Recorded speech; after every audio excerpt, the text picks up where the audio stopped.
Hey guys, it's Dave. Welcome to my first Warframe build guide, where today we're going to be going over the Fang Prime. So this weapon is actually an MR10 unlock requirement, but it, despite being on the lower end of the requirements for as far as prime weapons go, it's a very strong weapon and it's typically snoozed on because there's so many other weapons out there that are quote-unquote better. But with its high ribbon disposition of 4, it makes this weapon a pretty popular choice, and it's definitely one of my go-to weapons. Going into the builds, this is our first build of the day. It's a pretty far into the game build. I do have a second build for earlier game, but we're going to start with this one. So first off, we've got our Gnashing Pariah stance. Now, this isn't a mandatory stance. There's plenty of other stances, but this one's just the one I prefer. It's up to preference. I would personally recommend this one, but like I said, not required. And speaking of not required, this Fang Prime ribbon is not required. It's not the greatest one you can get, but it's just my role. Melee damage, crit damage, and range are really nice. I spec'd into the range on this build just because of the 6.51 meter range. But if you don't have a ribbon or you just prefer not to use one, I would recommend switching this out for a smite mod. It gets a little annoying having to switch them out, but it'll get the job done. The next mod we have is Killing Blow. It increases our melee damage on heavy attacks as well as our wind-up speed, and this is a heavy attack build, so we do want a pretty high wind-up speed so that we're not sitting here every 2 to 3 seconds having to swing again, because I'd just rather not wait. Next mod we have is Galvanized Elementalist. This mod is unlocked only after you've completed the base star chart and unlocked Steel Path, but as you see right here, we get an 80% status damage, and on melee kill, we are adding up to 120% status chance for 20 seconds. So this is not the most mandatory mod, and you could switch this out once again if you don't have it or you wouldn't want to use it. The only thing that's really benefiting on this is our slash damage, which this build is focused around with a force proc slash on heavy attack. Next up, we have the Amalgam Organ Shatter. Instead of the typical 90% crit damage increase we have from the normal Organ Shatter, we only have 85, but we get the 60% heavy attack wind-up speed in addition to only losing that 5%. You can use Organ Shatter, it will just be slower, but once again, this is what I would use. It makes your life a lot easier. Next mod we have, and you'll notice I have the Umbra Forma on this build, but not required. You would have to spec pretty highly, but you can always sub that mod out for the Galvanized Steel mod, which there's a debate that can be made on that being better for this build, and if you're looking to save space, I would sub this in for Galvanized Steel and replace Sacrificial Pressure with Prime Pressure Point, a faction mod of the smites, or even just Corrupt Charge. But once again, this is what I would recommend because of the higher crit chance doubled for heavy attacks, and it gets the set bonus from this other Sacrificial Pressure mod, which is why I run Sacrificial Pressure on this build as well. Now for Galvanized Reflex, this really ties the build together. We don't care too much about the heavy attack efficiency because obviously due to the on melee kill condition here, we get the plus 20 initial combo for 20 seconds stacking up to 4 times. So this will put us up to around a 4 to 5 times combo multiplier, 6 if you're using Corrupt Charge, and the multiplier on this will basically increase the weapon's damage by X amount of time. So if we have a 5 or 6 combo multiplier, we'll be doing 5 to 6 times more damage on heavy attack. So we want to keep that multiplier up as high as we can, but Corrupt Charge is not a must on this build. As you can see, it will still get the job done. Next, we have the Sacrificial Pressure mod, which we've already gone over. And as for my preference here, I have Prime Reach on. Once again, this could be subbed out for either a Smite mod or Corrupt Charge, but this is what I'm running just because it gets me up to that 6.5 meter range with my ribbon on it, so I can hit tons of enemies at the same time And because of how follow through works, you're getting that 80% of your base damage across the enemies. You're not getting the usual 60% damage on each enemy hit that you would normally get. And as for arcane, it can vary on whatever you want to run, but I run melee Dodie, which maxed out gives you an extra 1 crit multiplier for every 10% of puncture status on the weapon. And as you can see, this is a really puncture heavy weapon, so obviously having this on will bring up your crit multiplier considerably.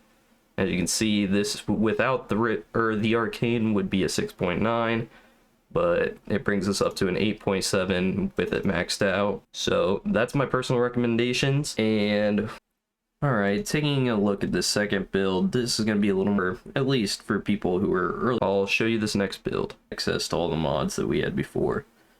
So our first mod is Smite Orkin. This can just be any of the Smite mods you need. If you have the Prime Smite mods, those would be preferable. If not, you can just run the Smite that matches the faction that you're intending to fight. You can switch that out if you would like to, but next we have Killing Blow. It will get a little tiring, and I would recommend that if you're trying to get the most out of your damage. And the heavy attack wind-up speed, because we don't want to be sitting here taking 2 seconds for each swing. Next, we have Gladiator Might, which we are using for the bonus crit damage, because the bonus crit chance per multiplier isn't going to do us much, because as you can see on this build, we're not running the galvanized mods, so we'll only be getting up to that 2 times combo multiplier.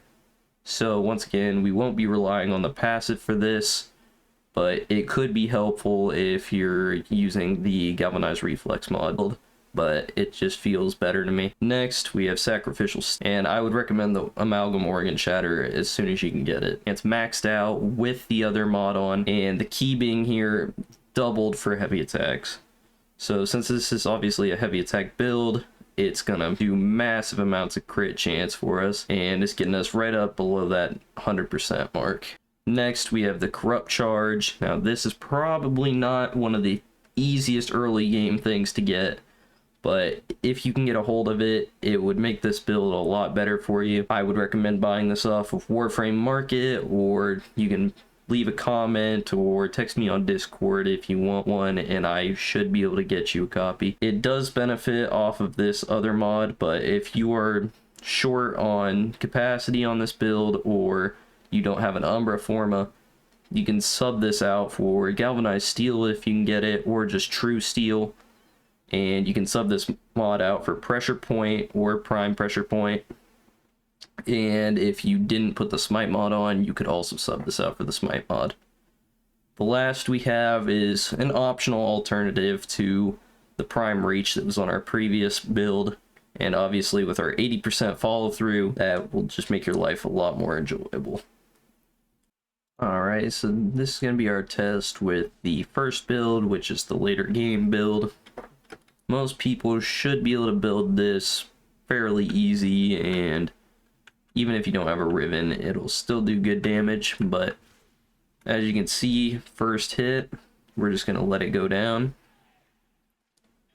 As you see, 1 hit was all it took. The follow through did not kill this one, but we'll finish him off. And as our combo multiplier goes up, you'll see we'll start gradually doing way more damage. You'll see the health bars go down quicker, and it just melts the enemies. And this is what I love about heavy attack builds, is it just walks through enemies. I don't have to hit multiple times. It doesn't take copious amounts of time just to wait for the enemies to die. And because of the Riven on this build, we're getting ridiculous amounts of range. But yeah, this build, it isn't, once again, not the best possible build, but I would highly recommend trying out this build if you think the Fangs are a fun weapon. You really can't go wrong. Alright, now we're going to take a look at the early game or more beginner friendly build. This build's more for those people that don't have access to the same mods that I had in the previous demonstration. But as you're about to see, even though it doesn't do quite as much damage, As long as you get enough hits in, you'll be pretty happy with the amount of damage you're gonna see.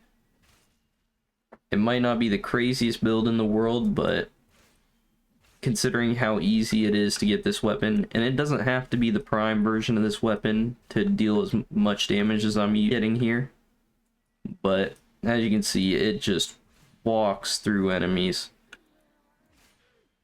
And especially for a weapon that's this easy to obtain, it's in most of the relics that you'll open as you play through the game, so you can get this pretty naturally. As you can see, it's nothing to laugh at. The damage we're getting here is definitely insane. And I would recommend this weapon to anybody who likes the dual swords or dual daggers. But once again, the heavy attack's not for everybody, so you don't have to use this build. But once again, it's just a personal preference. And that's all we have for this video, but if you enjoyed, please do leave a like and subscribe. Heavy attacks aren't for everybody, but I would highly encourage you to give them a try. If you have any weapons that you would like me to do in the future, just leave a comment, or if you have any questions about this build, feel free to give some feedback, and I will see you in the next video. Me and my monkey.